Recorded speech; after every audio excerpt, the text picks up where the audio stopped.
नमस्कार, 41 जिले 41 खबरों में आपका स्वागत है। मैं हूं मनुल राजपूत आपके साथ। चलिए एक नजर डालते हैं आज की खबरों पर। मुख्यमंत्री श्री भजनलाल शर्मा की न्याय सुलभता नीति लाई रंग। बगरू को पहली बार मिला अपना न्यायालय। जन भागीदारी व सुशासन का उदाहरण बना संगरिया ब्लॉक। जयपुर में किया गया सम्मानित। मुख्यमंत्री श्री भजनलाल शर्मा की पहल से खुले रोजगार के द्वार। रोजगार शिविर बना युवाओं के लिए उम्मीद की किरण। टोंक जिले में आकांक्षी ब्लॉक कार्यक्रम के तहत कृषि ऑडिटोरियम में संपूर्णता अभियान का आयोजन हुआ। कार्यक्रम में जन स्वास्थ्य अभियांत्रिकी मंत्री श्री कन्हैयालाल चौधरी ने मुख्य अतिथि के रूप में शिरकत की। पीपलू ब्लॉक में गर्भवती महिलाओं के पोषण और मृदा स्वास्थ्य कार्ड के तय मानकों को समय पर पूरा करने पर फ्रंट लाइन वर्कर्स को सम्मानित किया गया। मंत्री ने बताया कि प्रधानमंत्री श्री नरेंद्र मोदी ने 2023 में यह योजना शुरू की थी, जिससे पिछड़े क्षेत्रों में योजनाएं तेजी से पहुंच रही हैं। उन्होंने मुख्यमंत्री श्री भजनलाल शर्मा की गुरु गोलवलकर आकांक्षी ब्लॉक योजना का भी जिक्र किया। साथ ही किसानों को सम्मान निधि और ब्याज मुक्त ऋण देने, खाद्य सुरक्षा योजना में सुधार और गरीबी मुक्त गांव योजना की जानकारी भी साझा की। इसके अंदर देश के यशस्वी प्रधानमंत्री मोदी जी ने पूरे भारत के अंदर लगभग 500 ब्लॉक ऐसे चिन्हित किए।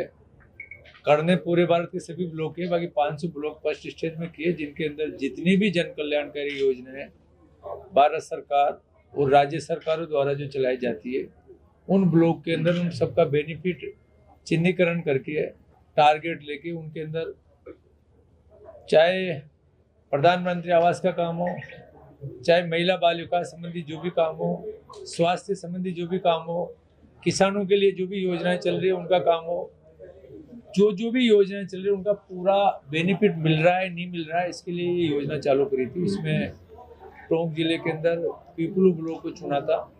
पीपलू ब्लॉक के अंदर वो टारगेट लगभग 3 विभागों ने तो 100% कर लिया, कुछ विभागों में थोड़ी सी कमी थी, वो भी बहुत जल्दी उसको टारगेट पूरा कर लेंगे। जिन कर्मचारियों ने इस योजनाओं को सफल बनाने में, इसका बेनिफिट नीचे तक आखिरी छोर तक लोगों को देने में जो योगदान दिया, उनका आज ये सम्मान समारोह आयोजित किया गया था, जिसके अंदर ब्लॉक के एग्रीकल्चर के, आंगनबाड़ी के कार्यकर्ताओं से लेके, स्वास्थ्य से लेके जो भी इसके अंदर भागीदारी, उनके लिए आज जिला स्तरीय कार्यक्रम था। हनुमानगढ़ जिले के संगरिया ब्लॉक को नीति आयोग के संपूर्णता अभियान में शानदार प्रदर्शन के लिए रजत पदक और प्रशस्ति पत्र से सम्मानित किया गया। संगरिया ने 5 प्रमुख क्षेत्रों में 100% लक्ष्य हासिल किया, जिससे वहां के अधिकारियों और कर्मचारियों में खुशी की लहर दौड़ गई। जयपुर में हुए राज्य स्तरीय समारोह में एसडीएम श्री जय कौशिक को यह सम्मान पूर्व और वर्तमान कलेक्टरों के प्रतिनिधि के रूप में मिला। अभियान के तहत शिक्षा, जल, स्वास्थ्य, कृषि, वित्तीय समावेशन जैसे क्षेत्रों में बेहतरीन काम किया गया। पीएचईडी विभाग ने जल जीवन मिशन के तहत 100% जल कनेक्शन दिए। यह सम्मान केंद्र और राज्य सरकार की योजनाओं को जमीन तक पहुंचाने की मजबूत कोशिश का प्रतीक है। संगरिया ब्लॉक का चयन आकांक्षी ब्लॉक में भारत सरकार के नीति आयोग के द्वारा किया गया, जिसके तहत संगरिया ब्लॉक में एक ही पैरामीटर जल स्वास्थ्य अभियांत्रिकी विभाग से संबंधित है, जिसमें ग्रामीण क्षेत्र के अंदर जल जीवन मिशन के अंतर्गत जल संबंधों को जारी करने का, इसको लेकर गांवों के अंदर जल संबंध कर उसमें प्रगति लाकर 100% जल संबंध जारी किए जाने का लक्ष्य रखा गया। इस कार्यक्रम के शुरू होने से पूर्व तक विभाग द्वारा जल जीवन मिशन के तहत लगभग 60% जल संबंध जारी किए जा चुके थे।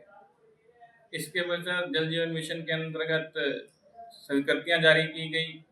वर्तमान में जल जीवन मिशन के अंतर्गत किए गए जल संबंधों की संख्या 95.81% तक आ चुकी है, जो कि 100% से कुछ ही कम है, और 3 जल योजनाओं का कार्य वर्तमान में प्रगतिरत है।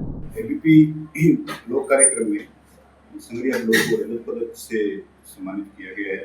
ऑनरेबल एसडीएम सर को जयपुर में आज के प्रोग्राम में सम्मानित किया गया। उसमें सैचुरेशन पॉइंट्स में वैसे एजुकेशन के 11 पैरामीटर्स हैं। आपको बता दूं कि पहले तो ट्रांजिशन रेट की है, तो लड़के और लड़कियां 8वीं से सेकेंडरी लेवल पे जाते हैं।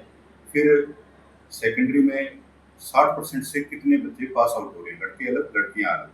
फिर सेकेंडरी से सीनियर सेकेंडरी में ट्रांजिशन रेट अपना क्या है, फिर वो सीनियर सेकेंडरी में पास आउट का फर्स्ट डिवीजन से कितने बच्चे पास हुए, लड़के लड़कियां अलग।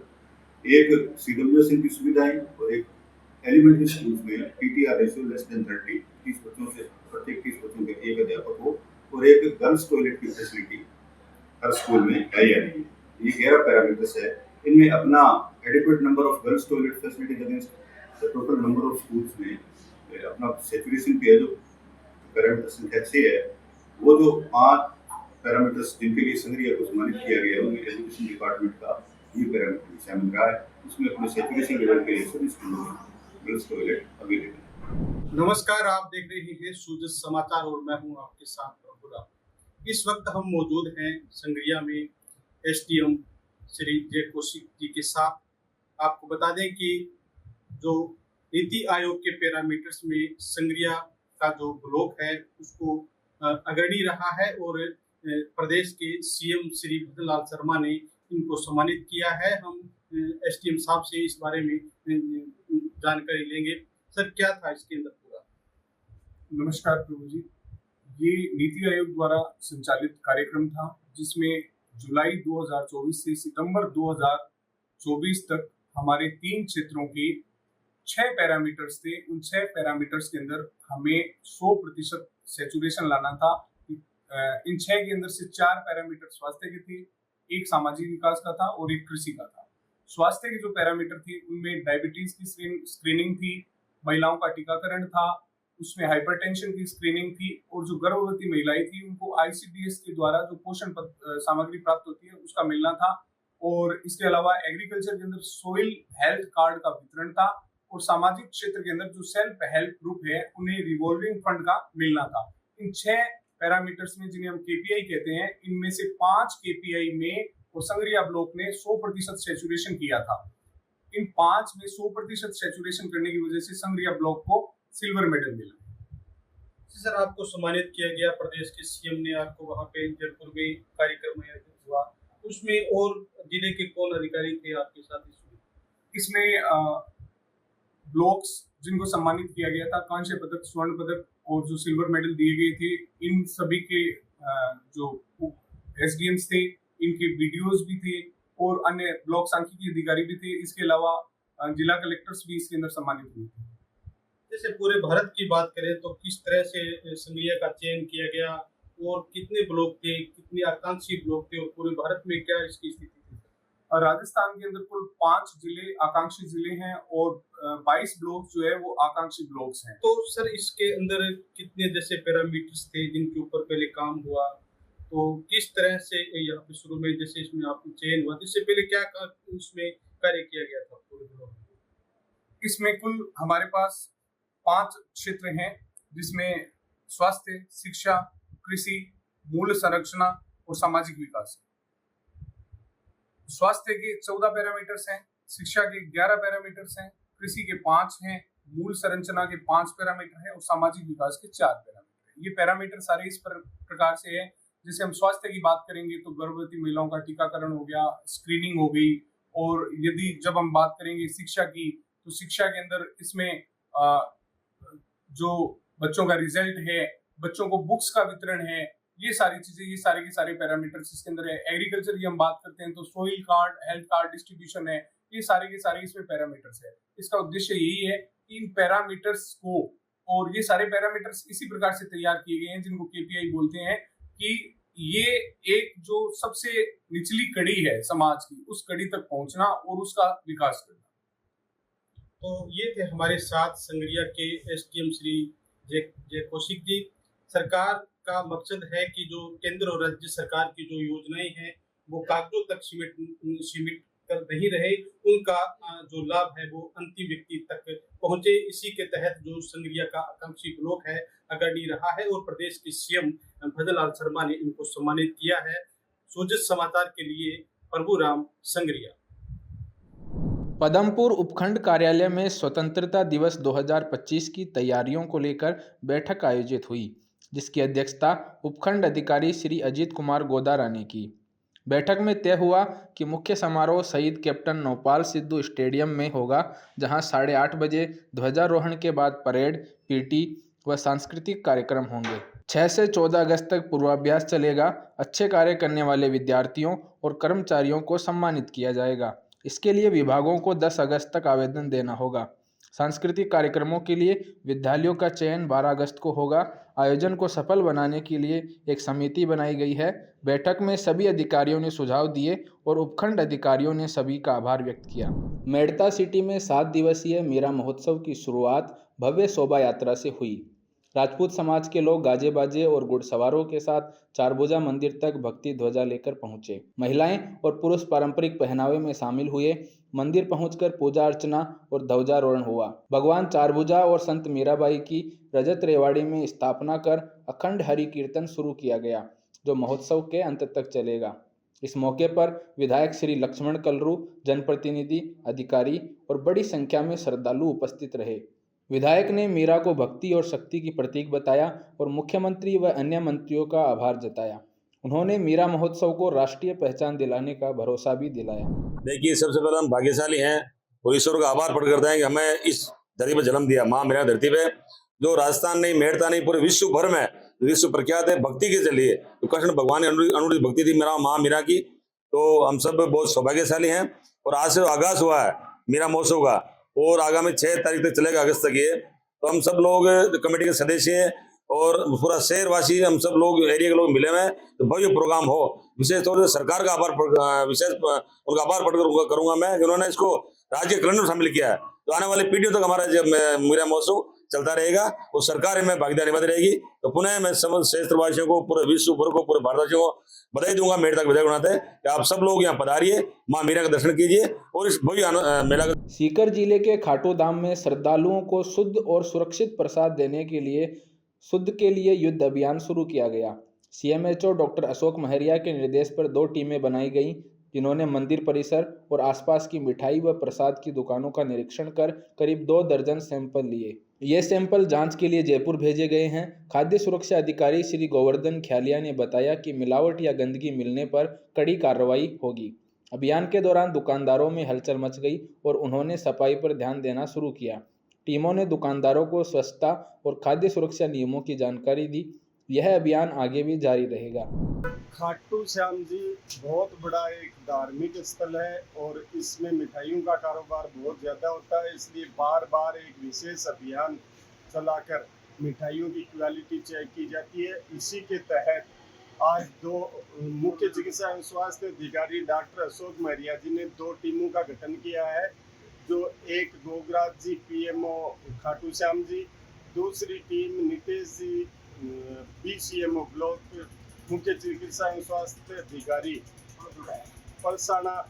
दोनों टीमों ने अपने अपने हिसाब से अलग अलग व्यापारिक प्रतिष्ठानों पर जाकर सैंपलिंग का कार्य शुरू किया है और शाम तक जारी रहेगा और आगे भी अचानक आकर खाटू श्याम जी में मिठाइयों के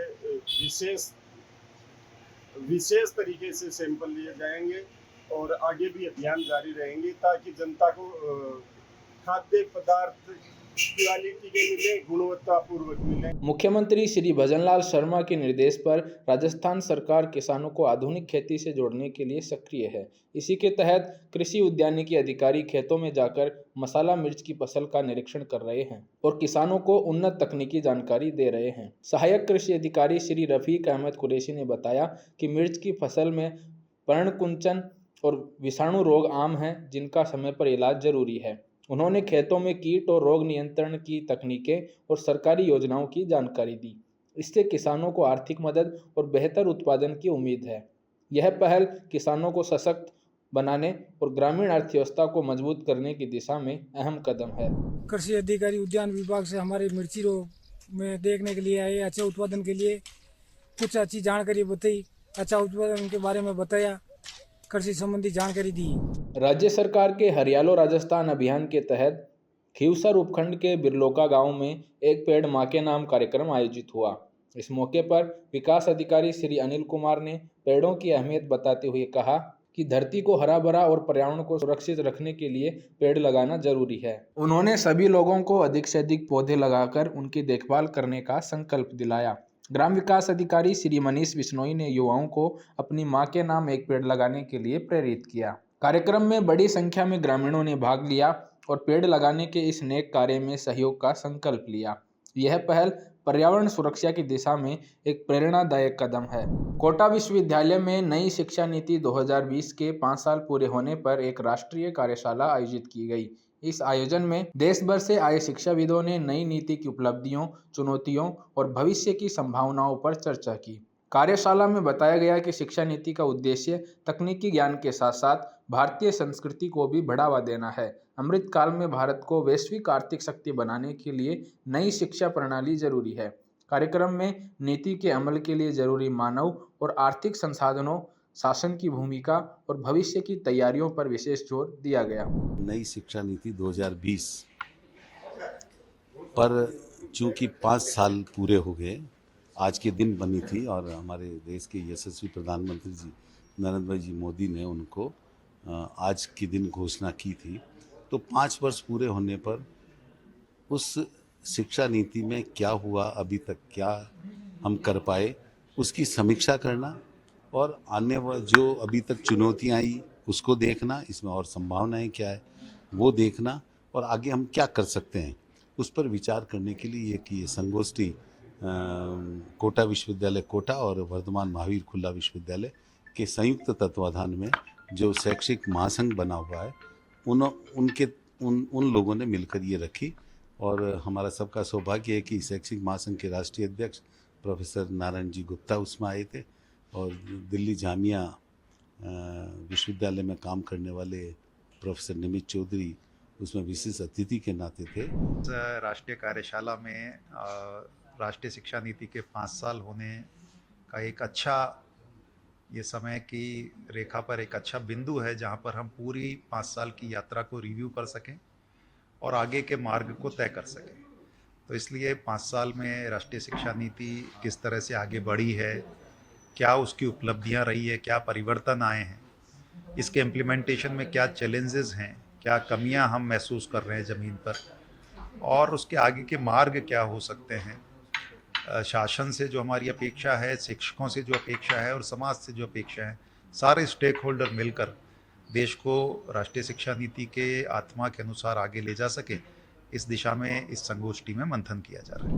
आम जनता इसको पहुंचने में भी बहुत समय लग गया, लेकिन धीरे धीरे कोटा विश्वविद्यालय के जो नए विषय आए वो इसको पूरी तरीके से लागू करने का प्रयास कर रहे हैं। इसके अंतर्गत एक छात्र का समग्र विकास हो रहा है। किसी एक विषय को न चुनकर बच्चे अलग अलग विषयों में अध्ययन कर सकते हैं, तो इसका बहुत लाभ है। क्या है नई शिक्षा नीति, क्या है नई शिक्षा नीति के अंतर्गत जैसा कि हम एक ABC ID बनाई गई है, तो उसमें बच्चे ABC ID में क्रेडिट स्कोर करके अगर वो मान लीजिए कोई डिग्री 40 पॉइंट की है तो 40 पॉइंट अगर वो क्रेडिट स्कोर कर लेता है तो उससे वो डिग्री ले सकता है। इसके तहत बच्चों को ज़्यादा से ज़्यादा शिक्षा की प्राप्ति होगी। जोधपुर के काजरी संस्थान ने किसानों के लिए एक खास यंत्र तैयार किया है जिससे फसलों को जंगली जानवरों से बचाया जा सकेगा। यह यंत्र जानवरों की डरावनी आवाजें प्ले करता है जिससे सुअर, बंदर, हिरण जैसे जानवर खेतों से दूर रहते हैं। यह बायो अकोस्टिक यंत्र मोबाइल से कंट्रोल होता है और 15 से 20 एकड़ तक असरदार साबित हुआ है। डॉक्टर विपिन चौधरी के अनुसार यह तकनीक दक्षिण भारत में सफल रही है और अब राजस्थान में भी अपनाई जा रही है। किसान भाइयों को खेती में किस तरीके से फायदा हो सके और उनको किस तरीके से खेती के अंदर जो है जानवरों को बचाव करने के लिए एक यंत्र का जो है उपयोग बनाया गया है। विपिन जी के द्वारा ये पूरा जो है बनाया गया। विपिन जी, हम जानेंगे किसान भाई कैसे इस यंत्र का उपयोग कर सके और इससे क्या फायदा होता है। बेसिकली जो ये यंत्र हमने बनाया है जैव धनियों पर आधारित है और इसको बनाकर हमने जो है एक कंपनी है जिसका ABR नाम है जो हैदराबाद में है, उसको हमने इसको कॉमर्शलाइज कर दिया है। वो इस यंत्र को बना रही है और किसान भाइयों को उपलब्ध करा रही है। किसान भाई, बड़ा ही सरल यंत्र है। इसके अंदर एक सोलर पैनल लगा हुआ है, अंदर बैटरी है। आप अपने इसको खेत में या तो कहीं लटका दें या रख दें और सुरक्षित रखें। अब हमने इसको इसमें एक और इम्प्रोवाइजेशन किया है, किसान भाई अगर चाहें तो इसको उठाकर अपने घर भी ले जा सकते हैं। इस यंत्र को खेत में रखें और इसके अंदर चिप ऑटोमेटिक लगी हुई है, बड़ा इजी ऑपरेट है, स्विच को ऑन करें वो ध्वनि बजनी शुरू हो जाती है। लेकिन जैसा हमने आपको बताया ये IoT बेस है, आपके मोबाइल से भी चलता है, तो उस स्विच को हमेशा ऑन रखें और घर जाकर फिर अपने मोबाइल से या दूर बैठकर अपने मोबाइल से इसको ऑन ऑफ करें। और लेकिन मोबाइल से ऑन ऑफ करने के लिए आप इसको हमेशा ऑन रखें, अगर आपने इसको ऑफ कर दिया तो मोबाइल से ये ऑन ऑफ नहीं हो पाएगा।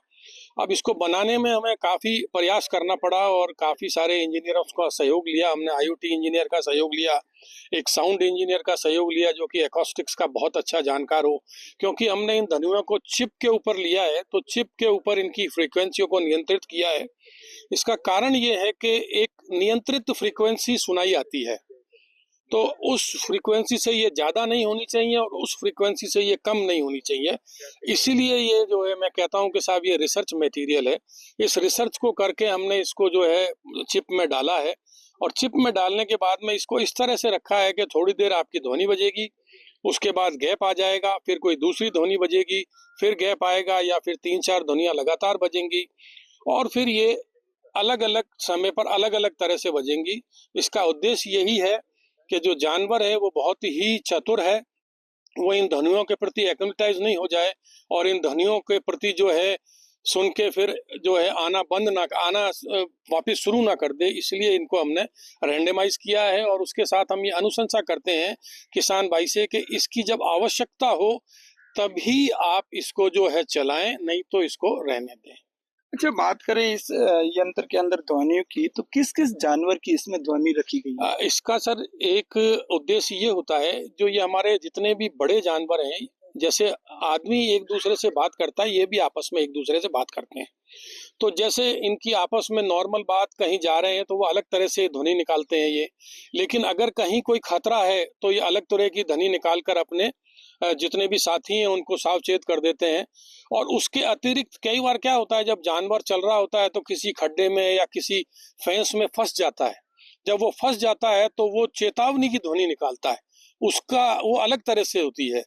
और साथ ही साथ जो इनको मारने वाले जानवर हैं जैसे शेर, चीते, इन ध्वनियों से भी ये डरते हैं। तो हम ये सारी जो ध्वनियाँ हैं, जानवर विशेष की ध्वनि अलग अलग जानवर की अलग अलग तरह की होती है, जैसे सुअर की अलग होगी, नीलगाय की, इनको लेकर इसका समावेश जो इनको खाने वाले जानवर हैं उनके साथ कर इन चिपों में डालते हैं, जिसका कि काफी अच्छा असर होता है। अच्छा, राजस्थान के किसान भाइयों की बात करूं तो वो कैसे इसको जो है ले सकता है और कैसे खरीद सकता है और कहाँ उपलब्ध अभी है ये? अभी राजस्थान के अंदर इसका कोई डीलर नहीं है। उसका कारण ये है कि यहाँ पर अभी इसका रुझान बढ़ा नहीं है, लेकिन ये जो कंपनी है ये हैदराबाद बेस है। हम हैदराबाद में इनको फोन करके और पैसा ट्रांसफर करके हम इस यंत्र को यहाँ मंगा सकते हैं, किसान अपने खेत में मंगा सकता है और इसको लगा सकता है। और अगर लगाने में या किसी तरह की कोई आपत्ति होगी तो वो सहयोग हम यहाँ उनको करने के लिए तैयार हैं। लेकिन साथ ही साथ मैं सरकार से निवेदन करना चाहूँगा कि जिस तरह की सब्सिडी सरकार अन्य चीज़ों पर देती है, इस यंत्र पर भी सब्सिडी देने का अगर कोई प्रायोजन करें तो किसान अधिक संख्या में इसको लेंगे और काफी फायदा होगा। अच्छा, एक चीज और जानना चाहूंगा कि किसान भाई जब इसको यंत्र को लगाते हैं तो इसका फायदा कितना हो सकता है किसानों को? इसका फायदा साहब मैं आपको बताऊंगा, ये जो भी जानवर हैं जैसे नीलगाय है, सुअर है, हाथी है, इनका जो है नुकसान करने का तरीका सबका अलग अलग होता है। लेकिन अगर आप इनके शरीर को देखेंगे, अगर ये केवल खेत में से निकल भी जाए ना तो खेत के लगभग 10% भाग को संपूर्ण नष्ट कर देते हैं सिर्फ निकलने में। और अगर इन्होंने खाया है और तरह का नुकसान किया है तो ये क्या होता है सर, क्षेत्र विशेष में और इनकी संख्या पर निर्धारित करता है। जैसे मैं आपको एग्जांपल देता हूँ, हाथी अगर निकले, केरला में जाके समस्या होती है, संपूर्ण खेत को ही नष्ट कर देता है वो। तो आप देखिए 100% नुकसान, 100% फायदा। सुअर जो कि खाता कम है, नुकसान ज्यादा करता है, वो खेत में जैसे कि अपन ने कल्टी चला दी हो ऐसे कर देता है खेत को। तो क्षेत्र विशेष में सुअर 40% तक नुकसान करते हैं, नीलगाय 10% तक नुकसान करती है। अगर इतना बड़ा नुकसान किसी जगह पर हो रहा है और उसको रोका जाए, जैसा कि आपको मैंने बताया था कि विगत दिनों में जो हमने अपना भ्रमण किया था कृषि संकल्प यात्रा में, उसमें किसानों ने हमें अवगत कराया कि सूअर की वजह से उन्होंने खेती करनी छोड़ दी। अब अगर इस यंत्र को लगाएंगे, खेती करेंगे तो 100% फायदा होगा सर। तो इसका फायदा हम एक मूल्यांकन, एक निश्चित मूल्यांकन तो नहीं कर सकते, लेकिन क्षेत्र विशेष अनुसार इसका 10 से 100% तक फायदा होता है। कहीं ना कहीं किसान इसका फायदा जो है ले सकते हैं, और ये एक यंत्र ऐसा यंत्र है जिससे जानवर की जो आवाज है वो हूबहू निकलती है, और उस आवाज को जो है वो जानवर सुन के उस खतरे को महसूस करता है और उस खेत में एंटर नहीं करता है। तो निश्चित रूप से किसान भाइयों के लिए एक बहुत बढ़िया यंत्र है, और ये यंत्र काफी कारगर भी जो है साबित हुआ है। सूजस टीवी के लिए जोधपुर से जितेंद्र डूडी। उदयपुर शहर विधानसभा क्षेत्र में मतदाता सूची को अपडेट करने के लिए बीएलओ का 3 दिवसीय प्रशिक्षण शिविर आयोजित किया गया। यह प्रशिक्षण नगर निगम सभागार में हुआ, जिसमें मास्टर ट्रेनर श्री गौतम गुप्ता ने बीएलओ को विशेष संक्षिप्त पुनरीक्षण प्रक्रिया की जानकारी दी। अब बीएलओ घर घर जाकर मतदाताओं का सर्वे करेंगे और हर व्यक्ति को गणना पत्र देंगे। जिन लोगों के नाम पहले सूची में नहीं थे लेकिन अब वे योग्य हैं, उन्हें दस्तावेज जांच के बाद जोड़ा जाएगा। चुनाव आयोग ने इसके लिए 11 तरह के दस्तावेज तय किए हैं। नवयुवकों, महिलाओं, दिव्यांग और स्थानांतरित मतदाताओं पर खास ध्यान दिया जाएगा ताकि कोई भी पात्र व्यक्ति छूट न जाए। हमने खास तौर से उन सभी बीएलओस को यहाँ पे ट्रेनिंग के लिए बुलाया था, प्रशासन ने बुलाया था, जो बिल्कुल नवनियुक्त बीएलओ हैं। तो आज उनका फुल डे ट्रेनिंग चल रहा है, और जैसे ही नोटिफिकेशन जारी होगा चुनाव आयोग की तरफ से एसआईआर के लिए, यानी विशेष गहन पुनरीक्षण वोटर लिस्ट का, ये सभी बीएलओ उसके लिए प्रशिक्षित हो सकेंगे। ये ईआरओ साहब के माध्यम से सभी को एक गणन प्रपत्र मिलेगा जो पहले से पूर्व मुद्रित होगा, यानी जो वर्तमान में जो वोटर लिस्ट है उसके अनुसार एक गणन प्रपत्र होगा जिसकी 2 कॉपियां सभी बीएलओ को दी जाएंगी। वो घर होम टू होम जाएंगे, घर घर जाएंगे और सभी मतदाताओं से व्यक्तिगत रूप से संपर्क करेंगे और गणन प्रपत्र पे उनके हस्ताक्षर लेंगे। और यदि किसी प्रकार का ऐसे मतदाता जो 2002 की वोटर लिस्ट में भी थे और वर्तमान भी हैं, तो उनसे तो केवल सिग्नेचर लेने हैं। और इसके अलावा जो मतदाता हैं जिनका वोटर लिस्ट 2002 में नाम नहीं था लेकिन वर्तमान में मतदाता हैं यहाँ पे, तो उनसे अलग अलग कैटेगरी वाइज उनके वर्ष, जन्म दिनांक के अनुसार अलग अलग दस्तावेज हैं जो उनसे लिए जाएंगे। और इस प्रकार से एक सारे दस्तावेज संग्रहित करके ईआरओ साहब के माध्यम से एक नई मदर रोल का निर्माण होगा, जिसका फिर ड्राफ्ट प्रकाशन होगा। चुनाव आयोग द्वारा एसआईआर ट्रेनिंग प्रोग्राम चल रहा है। उदयपुर जिले के नगर निगम के सभागार में इसका आयोजन किया जा रहा था पिछले 3 दिनों से। हमारे साथ गौतम जी गुप्ता है, जिनसे हम बात करेंगे कि किस तरह की ट्रेनिंग दी जा रही है और इसमें क्या होगा सर।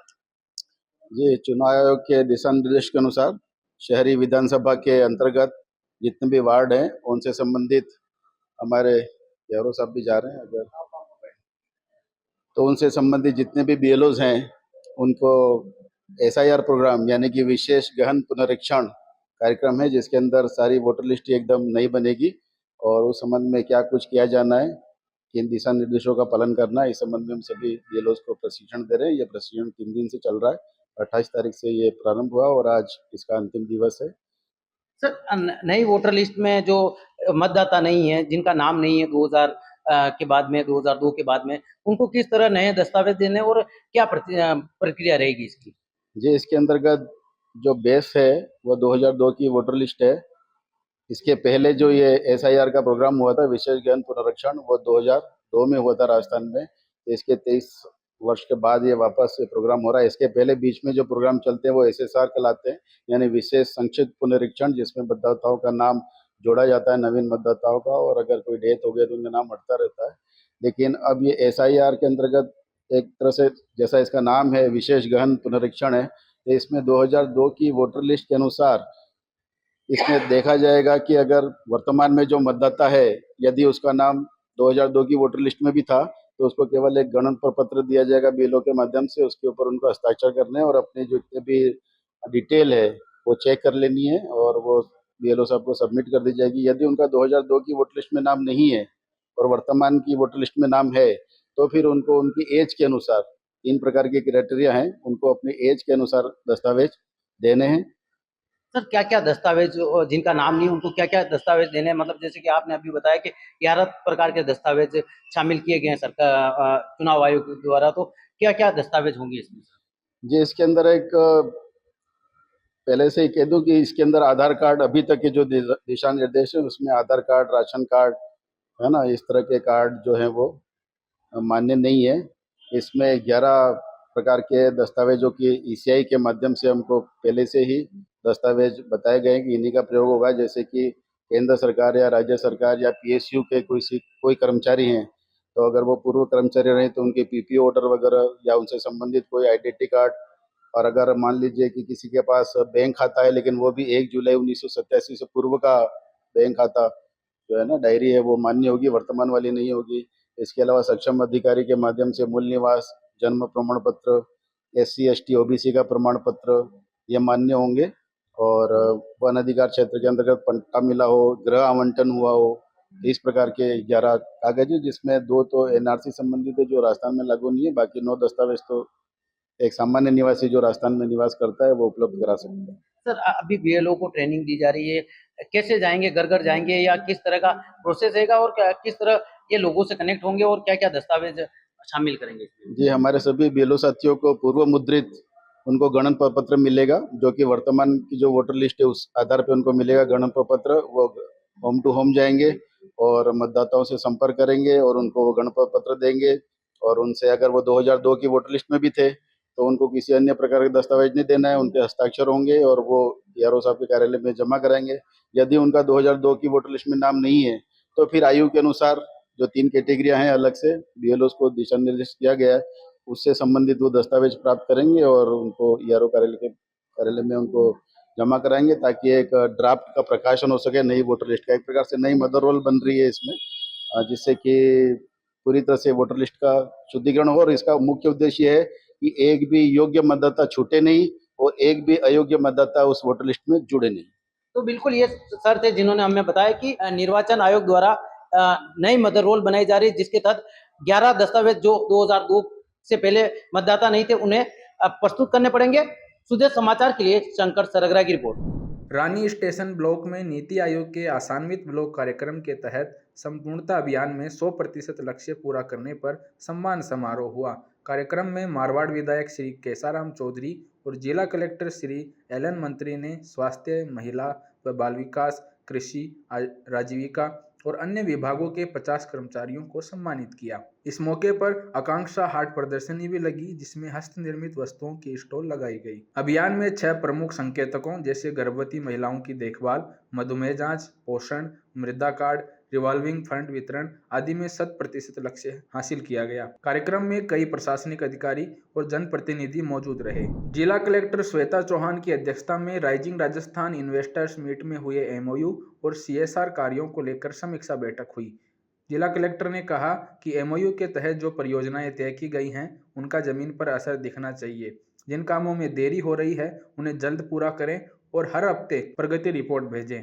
बैठक में कंपनियों से CSR फंड का सही इस्तेमाल करने को कहा गया, खासकर स्कूलों में सुविधाएं बढ़ाने, शौचालय, पानी संरक्षण, पौधरोपण, स्वास्थ्य शिविर और महिला बाल कल्याण के कामों को प्राथमिकता देने के निर्देश दिए गए।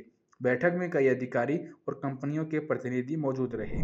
मुख्यमंत्री श्री भजनलाल शर्मा के निर्देश पर शिक्षा विभाग प्रदेश के सभी सरकारी स्कूलों की तकनीकी जांच कर रहा है।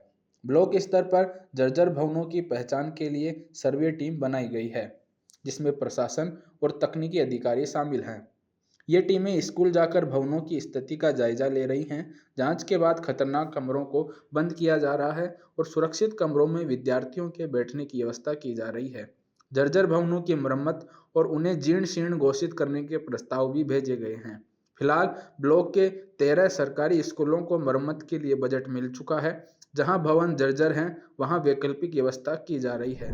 बूंदी जिले के लाखेरी उपखंड में नदियों के जलस्तर बढ़ने के बाद हालात का जायजा लेने जिला कलेक्टर श्री अक्षय गोदारा खुद मौके पर पहुंचे। उन्होंने चाकर नदी की बाबई पुलिया और मेज नदी पुल का निरीक्षण किया। जिला कलेक्टर ने दोनों पुलों की सुरक्षा के पुख्ता इंतजाम करने के निर्देश दिए। बाबई पुलिया पर पानी भरने से आवागमन रुका हुआ है, जिस पर स्थिति सामान्य होने पर ट्रैफिक बहाल किया जाएगा। मेज नदी पुल की अप्रोच सड़क की मिट्टी खिसकने पर मरम्मत के निर्देश दिए गए। साथ ही नए हाई लेवल ब्रिज के निर्माण कार्य में तेजी लाने के लिए भी कहा गया।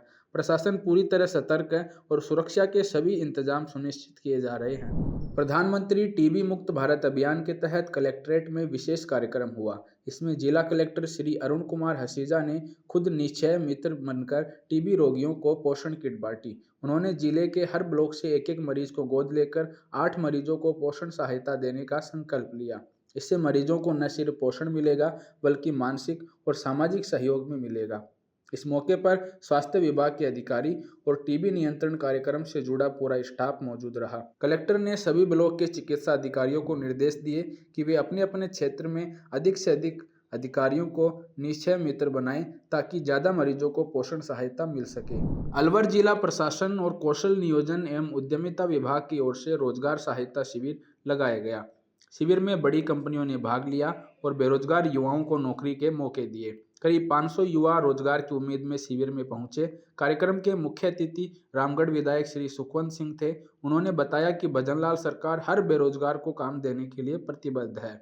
युवाओं को रोजगार से जोड़ने के लिए ऐसे शिविर लगातार आयोजित किए जा रहे हैं। इस शिविर में कई युवाओं को रोजगार मिला और उन्हें बेहतर भविष्य की दिशा में कदम बढ़ाने का शानदार मौका मिला। हमारी संस्था महात्मा गांधी ITI व जिला रोजगार कार्यालय अलवर द्वारा एक रोजगार शिविर का आयोजन किया गया। कार्यक्रम के मुख्य अतिथि माननीय विधायक श्री सुखवंत सिंह जी ने कार्यक्रम का उद्घाटन किया। शिविर में विभिन्न कंपनियों ने भाग लिया, जिसमें मुख्यतः Cotsons, Gillette, Eicher, Havells, Adani, Wilmar आदि नामी गिरामी कंपनियों ने भाग लिया। कार्यक्रम में 100 से अधिक युवक युवतियों का मौके पर ही चयन किया गया। अंत में सभी स्टाफ व कर्मचारियों को धन्यवाद दिया गया। मुख्यमंत्री श्री भजनलाल शर्मा की न्याय सब तक पहुंचाने की सोच के तहत बगरू को पहली बार न्यायालय की सौगात मिली है। अपर सिविल न्यायाधीश एवं न्यायिक मजिस्ट्रेट कोर्ट के उद्घाटन से अब बगरू और आसपास की 9 ग्राम पंचायतों के लोगों को जयपुर नहीं जाना पड़ेगा। समय, पैसा और यात्रा की परेशानी बचेगी। यह न्यायालय हर माह पहले और तीसरे सप्ताह में 3-3 दिन संचालित होगा। न्यायालय का उद्घाटन जिला एवं सत्र न्यायाधीश रीटा तेजपाल ने किया। उन्होंने कहा कि यह सिर्फ कोर्ट नहीं बल्कि आमजन के आत्मसम्मान और न्याय की समान पहुंच का प्रतीक है। इससे न्याय अब और सरल व सुलभ होगा। बगरू में माननीय न्यायाधीश जिला एवं सत्र न्यायाधीश रीटा जी तेजपाल द्वारा जेम कोर्ट का उद्घाटन हुआ, जिसमें न्यायालय अब प्रॉपर बगरू बैठेगा और हमारी जनता को अब बगरू के सिवा जयपुर नहीं जाना पड़ेगा, जयपुर के चक्कर नहीं लगाने होंगे, तो इससे सरल त्वरित न्याय मिल सकेगा। आहोर विधायक श्री छगन सिंह राजपुरोहित ने ग्राम मोहीवाड़ा में जल जीवन मिशन के तहत स्वीकृत HR टंकी निर्माण कार्य का शिलान्यास वैदिक मंत्रोच्चारण के साथ किया। इस टंकी के बनने से गांव की लंबे समय से चली आ रही पेयजल समस्या का स्थायी समाधान होगा और हर घर में स्वच्छ पेयजल नल से पहुंच सकेगा। विधायक ने कहा कि सरकार की प्राथमिकता है कि गांवों तक सभी जरूरी सुविधाएं पहुंचे, जिसमें जल आपूर्ति अहम है। इस अवसर पर बड़ी संख्या में ग्रामीण मौजूद रहे और उन्होंने विधायक का आभार जताया। ग्रामीणों ने अपेक्षा जताई कि निर्माण कार्य जल्द पूरा हो। कार्यक्रम में क्षेत्रवासियों में खुशी और भरोसा साफ नजर आया। जोधपुर में स्वतंत्रता दिवस समारोह 2025 को भव्य और व्यवस्थित बनाने के लिए संभागीय आयुक्त डॉक्टर प्रतिभा सिंह, जिला कलेक्टर श्री गौरव अग्रवाल और पुलिस आयुक्त श्री ओम प्रकाश ने तैयारियों की समीक्षा की। संभागीय आयुक्त ने सभी विभागों को समयबद्ध और गुणवत्तापूर्ण कार्य के निर्देश दिए। पुलिस आयुक्त ने सुरक्षा, पार्किंग और यातायात व्यवस्था पर चर्चा की। जिला कलेक्टर ने अतिथियों की बैठक, स्वागत, सांस्कृतिक कार्यक्रम, पेयजल, स्वच्छता और चिकित्सा सेवाओं की समीक्षा की। स्टेडियम में बैठक कर सभी विभागों से रिपोर्ट ली गई और 14 व 15 अगस्त के कार्यक्रमों की रूपरेखा पर विस्तार से चर्चा की गई। मानसून के दौरान यात्रियों की सुरक्षा और सुविधा को प्राथमिकता देते हुए रेलवे ने व्यापक और प्रभावी तैयारियां की हैं। संभावित भारी वर्षा वाले रेल मार्गों पर लगातार निगरानी की जा रही है ताकि रेल संचालन पूरी तरह सुरक्षित बना रहे। ट्रैक सुरक्षा के लिए मिट्टी के कट्टे और रोड़ी की पर्याप्त व्यवस्था की गई है। जल भराव की समस्या से निपटने के लिए 328 अंडरपासों पर चौकीदार तैनात किए गए हैं और 167 स्थानों पर पानी निकासी के लिए पंप लगाए गए हैं। चेतावनी संकेत भी लगाए गए हैं ताकि सड़क यात्री सुरक्षित रहें। रेलवे स्थानीय निकायों के साथ मिलकर हर स्तर पर समन्वय कर रहा है। मानसून में रेलवे की यह तैयारी यात्रियों में भरोसा और राहत पैदा कर रही है। उत्तर पश्चिम रेलवे के जोधपुर मंडल में मंडल रेल प्रबंधक श्री अनुराग त्रिपाठी की अध्यक्षता में नगर राजभाषा कार्यान्वयन समिति की बैठक हुई। इस मौके पर वार्षिक हिंदी पत्रिका सूर्योदय के 19वें संस्करण का विमोचन किया गया। मंडल रेल प्रबंधक ने अधिकारियों और कर्मचारियों से अपने कार्यों में अधिक से अधिक हिंदी का उपयोग करने की अपील की। बैठक में राजभाषा से जुड़ी लघु फिल्म दिखाई गई और विभागीय सुझावों पर चर्चा हुई। पर्यावरण के प्रति जागरूकता के तहत सभी को पर्यावरण अनुकूल बैग भी भेंट किए गए। कार्यक्रम में हिंदी के उपयोग को बढ़ावा देने पर भी जोर दिया गया।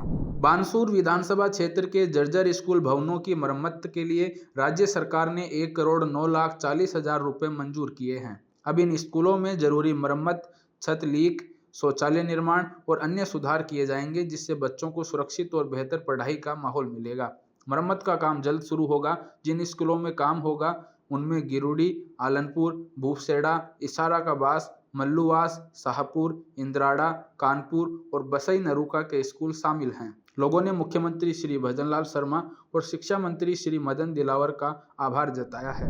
नारायणपुर नगरपालिका के ज्ञानपुरा क्षेत्र में विकास की दिशा में एक और कदम बढ़ाते हुए सड़क और पाइपलाइन निर्माण कार्य का शुभारंभ किया गया। कराना रोड से नगरपालिका सीमा तक सड़क चौड़ीकरण और 800 मीटर लंबी ओपन पाइपलाइन बिछाने के इस कार्य पर 2,25,00,000 रुपए खर्च होंगे।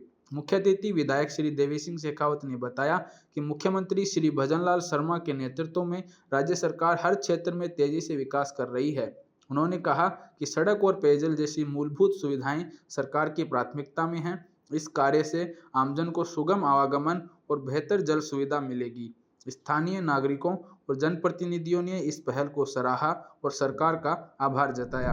कोटपुतली बहरोड जिले में वंदे गंगा जल संरक्षण जन अभियान के तहत जल और पर्यावरण संरक्षण के लिए कई कार्य किए गए हैं। जिला कलेक्टर प्रियंका गोस्वामी के नेतृत्व में वाटरशेड, वन और पंचायती राज विभाग ने एनीकट, जोहड़, अमृत सरोवर और पौधशालाएं विकसित की। प्रधानमंत्री कृषि सिंचाई योजना और मुख्यमंत्री जल स्वावलंबन अभियान से परंपरागत जल स्रोत पुनर्जीवित हुए। जिले में 980 जल संरक्षण कार्य किए गए, जिससे भूजल स्तर में सुधार हुआ। पौधशालाओं में लाखों पौधे तैयार कर पर्यावरण संरक्षण को बढ़ावा दिया गया। ये प्रयास किसानों को सिंचाई सुविधा और आमजन को जल उपलब्धता में मददगार साबित हो रहे हैं। रतनगढ़ में टीबी मरीजों के लिए विशेष निश्चय पोषण किट वितरण अभियान चलाया जा रहा है। टीबी क्लिनिक रतनगढ़ में 15 मरीजों को पोषण सामग्री दी गई। यह अभियान प्रधानमंत्री टीबी मुक्त भारत कार्यक्रम और चिकित्सा विभाग जयपुर की पहल का हिस्सा है। जिले में चिकित्साकर्मी स्वेच्छा से निश्चय मित्र बनकर मरीजों को पोषण सहायता दे रहे हैं। सीएमएचओ डॉक्टर मनोज शर्मा ने बताया कि इलाज के साथ अच्छा पोषण भी जरूरी है। जिला टीबी अधिकारी डॉक्टर वेद प्रकाश के अनुसार 1400 निश्चय मित्र बनाए जाएंगे और 1900 मरीजों को किट दी जाएगी। यह अभियान दर्शाता है कि स्वास्थ्य विभाग इलाज के साथ साथ पोषण का भी पूरा ध्यान रखता है। 41 जिले 41 खबरों में फिलहाल के लिए इतना ही। तब तक के लिए दीजिए मुझे इजाजत। नमस्कार।